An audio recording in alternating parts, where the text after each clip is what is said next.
శ్రీమన్మహాగణాధిపతయే నమః. సాయినాథ పరబ్రహ్మణే నమః. సాయి జ్యోతిష్యవాణి కార్యక్రమానికి శుభస్వాగతం. ఈ యొక్క శ్రావణ మాసంలో సోమవారానికి విశిష్టత ఎంతో కలదు. అమ్మవార్లను ఆరాధించే ఈ మాసంలో సోమవారం నాడు ఈశ్వరుణ్ణి ఆరాధించడానికి అనేక రకాల ప్రాతిపదికలు ఎన్నో రకాలుగా ఉన్నాయి. అందులో శ్రావణ సోమవార వ్రతంలో ఆది దంపతులైన శివపార్వతులను పూజిస్తారు. పురాణాలను అనుసరించి సోమవారపు వ్రతాలు 3 రకాలుగా చెప్పబడ్డాయి.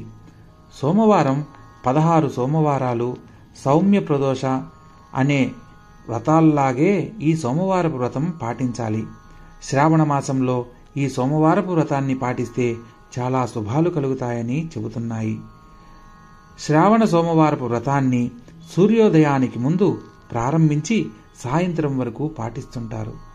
శివుని పూజ చేసిన తరువాత సోమవారపు కథను వినడం తప్పనిసరి.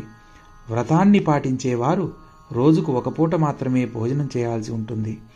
శ్రావణ సోమవారపు వ్రతాన్ని పాటించేవారు బ్రహ్మముహూర్త సమయంలో నిద్రను ఉపక్రమించి స్నానపానాదులు పూర్తి చేసుకోవాలి.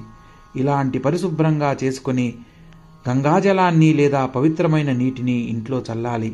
ఇంట్లోనే మీకు నచ్చిన చోట లేదా పూజ గదిలో శివుని విగ్రహాన్ని లింగ రూపంలో ఏర్పాటు చేసుకుని పటాల రూపంలో పూజ చేసుకోండి.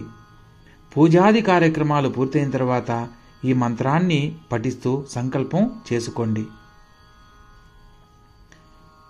మమ క్షేమ స్థైర్య విజయ ఆయురారోగ్య ఐశ్వర్యాభివృద్ధ్యర్థం సోమవ్రతం కరిష్యే.